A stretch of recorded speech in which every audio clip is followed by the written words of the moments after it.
চাওক আজি মোক ইয়ালৈ নিমন্ত্ৰণ কৰিলে মই খুবেই মানে ভাল পাইছোঁ যিহেতু ৰিহেব চেণ্টাৰ হৈ এটা এনেকুৱা ক্ৰিকেটৰ এটা মানে সুন্দৰ পদক্ষেপ গ্ৰহণ কৰিছে যাৰ কাৰণে এইটো কোনেও কৰা নাছিলে আৰু সেই হিচাপে মই আজি সুন্দৰ মানে এটা পদক্ষেপ বুলি ভাবি মই নিজে আহিছোঁ আৰু এই এনেকৈ যদি প্ৰত্যেক ৰিহেব চেণ্টাৰে তেওঁলোকক এই পেচেণ্টসকলক উৎসাহ দিব পাৰে তেনেহ'লে মই ভাবোঁ এনেকৈ ৰিহেব চেণ্টাৰবিলাক অট'মেটিকেলি তেওঁলোকে ভাল হ'বলৈ চেষ্টা কৰিব আৰু ভৱিষ্যতেও মই আশা কৰিছোঁ অকল খেলা ধূলা বুলিয়েই নহয় মিউজিকৰ প্ৰতিও যাতে তেখেতসকলক অলপ ইণ্টাৰেষ্টেড কৰিব পাৰে তাৰ প্ৰতিও মই তেখেতসকলক মানে জনাইছোঁ আৰু তেতিয়া হয়তো আমাৰ ৰিহেব চেণ্টাৰত থকা সকলোৱে আগতকৈ বহুত বেছি ভাল হয় তেওঁলোকে অতি সোনকালে যাতে তেওঁলোক ভাল হৈ চেণ্টাৰৰ পৰা যাব পাৰে তাৰ কাৰণেই মই তেওঁলোকক অলপ আত্মবিশ্বাস দিছোঁ গভৰ্ণমেণ্টৰ ফালৰ পৰা একচুৱেলি নহয় তাৰমানে কি আমি গভৰ্ণমেণ্টৰ ফালতো আমি চেণ্টাৰবিলাকত আমি এতিয়া খেলা ধূলাৰ প্ৰতি জিমৰ বস্তুবিলাক এইবিলাক বস্তু তেওঁলোকক দিছোঁ বা তেওঁলোকক যিখিনি সুবিধা লাগে কিন্তু এখেতসকলক যিহেতু তেখেতসকলে নিজে খুব সুন্দৰভাৱে চলাই আছে মাজতে দুই এটা ক'ৰবাত গণ্ডগোল হ'ব পাৰে আৰু সেই দুই এটা গণ্ডগোলৰ বাহিৰে মই যিখিনি দেখা পাইছোঁ যথেষ্টখিনি ভাল এটা ট্ৰিটমেণ্ট কৰি আছে তেখেতসকলক আজি এই যেনেকৈ খেলৰ যোগেদি তেওঁলোকক খেলৰ মাধ্যমেদি যদি তেখেতসকলক ইমান সুন্দৰ এটা মানে পৰিৱেশ সৃষ্টি কৰি দিছে মই ভাবোঁ সকলোৱে যদি এনেকৈ কৰে তেনেহ'লে আমি ডেফিনেটলি তেওঁলোকক মানে প্ৰত্যেক কথাতে আমি একো বেয়াকৈ ক'বলগীয়া নহ'ব পাৰে সেয়েহে আশা কৰিছোঁ ভৱিষ্যতে যাতে সদায় এনেকুৱা হৈ থাকে আমাৰ ADRC বুলি আমাৰ এটা প্ৰাইভেট ৰিহেবৰ অৰ্গেনাইজেশ্যন আছে গোটেই অসমত সো এই অৰ্গেনাইজেশ্যনটো হ'ল Assam drugs rehabilitation centre association বুলি এই এছ'চিয়েশ্যনটো আমাৰ গুৱাহাটীত আমাৰ হেড অফিচ আৰু এই এছ'চিয়েশ্যনটোৰ আমি বহুত প্ৰগ্ৰেম কৰোঁ যেনেকৈ আমি 26 জুন আমি পীয়ুষ দাক আমাৰ মাননীয় পীয়ুষ দাক লৈ পিনে আমি নেৰিমত প্ৰগ্ৰেম এটা কৰিছিলোঁ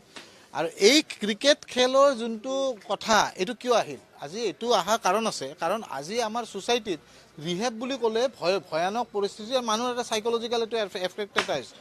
তাৰপিছত আমাৰ ভাইটি সমৰ হওক বা মানস হওক মোৰ সৰু ভাতৃতুল্য তেওঁলোকৰ নিজৰ নিজৰ ৰিহেব আছে সদায় মানে এটাই চিন্তা আছিল যে আমি এই মানুহৰ যিটো কনচেপ্ট এইটো কেনেকৈ দূৰ কৰোঁ চাওক প্ৰত্যেকটা বস্তু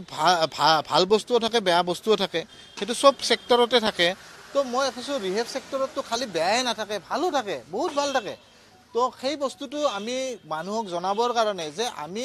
আমাৰ ল'ৰাবিলাকক যেনেকৈ আমি বাহিৰত বেডমিণ্টন খেলে বহুত ৰিহেবতে বেডমিণ্টন কোৰ্ট আছে বেডমিণ্টন খেলে তো আমি এখন ইণ্টাৰ ৰিহেব এখন cricket tournament first time arrange কৰিছোঁ বিকুহঁতে যে আমি আশত কৰিছোঁ আজি আপোনালোকৰ পৰা মিডিয়াৰ পৰা যিখিনি আমি ছাপোৰ্ট পাইছোঁ আপোনালোকতো প্ৰাগ আহিছে ND24 আছে DA নিউজ প্লাছ আহিছে তো আপোনালোকৰ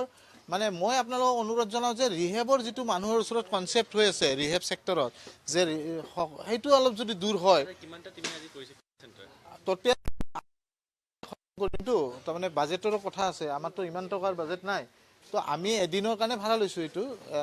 এদিন 26 ন 29 12টা টিম আছে আৰু 12টা সাংঘাতিক সন্মুখীন হৈছোঁ চক আজি মৃদুলা বাইদেউ বা পীয়ুষ দাই যিখিনি কৰণীয় কাম যিখিনিয়ে ফ'ল' কৰা নাই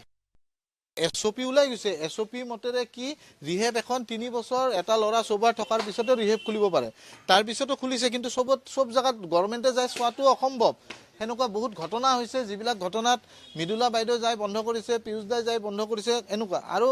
এইবিলাক হৈয়ে থাকে কিন্তু এতিয়া কি হয় যে আমাৰ যিখিনি সৎভাৱে চলি আছে আমি যিবিলাক মানুহে সৎভাৱে ৰিহেব চলাই আছোঁ সৎভাৱে মানে কি আমি প্ৰাইভেট ৰিহেববিলাকত ফুল ফেচিলিটিজ দি খেলা ধূলা দি আমি চলাই আছোঁ তো প্ৰব্লেমটো আমাৰ হৈছে মানে বেলেগত হ'লেতো মানুহ মিডিয়াত দেখাই দিয়ে মিডিয়াত দেখুৱাৰ পিছত ভাবে যে আমাৰো সেনেকুৱা বহুত এনকুৱাৰী আহে আৰু এতিয়া এনেকুৱা হৈছে যে মানুহে ৰিহেবত দিয়াতকৈ তই ঘৰতে খাই লৈ মৰি থাক এনেকুৱা এটা